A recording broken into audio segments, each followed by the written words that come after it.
trying to articulate what that meant was actually a learning process in itself. And the fact that we kept changing what we call that chapter was a sign that the thinking was still emerging and evolving. And for me, I think that's one of the big messages about a coaching culture. Same as any kind of cultural change, it's a kind of fuzzy, intangible concept at times until you start to nail down what are the things you would expect to see more of.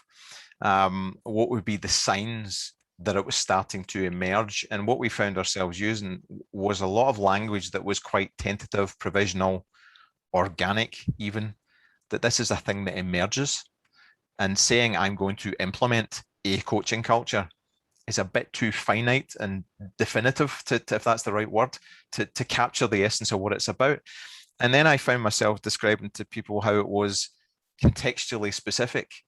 And I got a bit of pushback at one point on that sounds like a cop-out. Does that mean you know nothing and it's just all contextual and there's no, well, I think what we realized in that process is there are some things that are key features. So what we tried to define in there, and I'm not going to read the definition to you, but we tried to define what would a coaching culture in an educational context look like. And if you use maybe the global framework to go back to that way of thinking about coaching and mentoring in education, we would expect to see that ripple effect of coaching and coach-like conversational behaviors. We'd expect to see evidence of people intentionally, and I think that's an important word, intentionally utilizing coaching and coaching approaches to conversations across a whole range of conversational contexts in their school. So those conversational contexts can be community, leadership, parents, students. But we would see that effect on conversations. It's how we talk around here is the way I sometimes sum it up.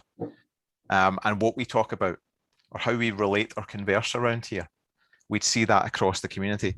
But we went a step further in our definition and said, and we would expect to see it embedded in school strategy and strategic planning.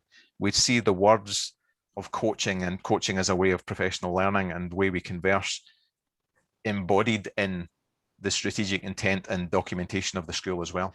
Now, what are the signs of that?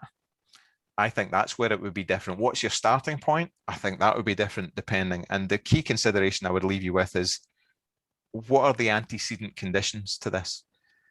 Are you just trying to establish this against a blank canvas? Nobody ever is, even with a brand new school, you're not.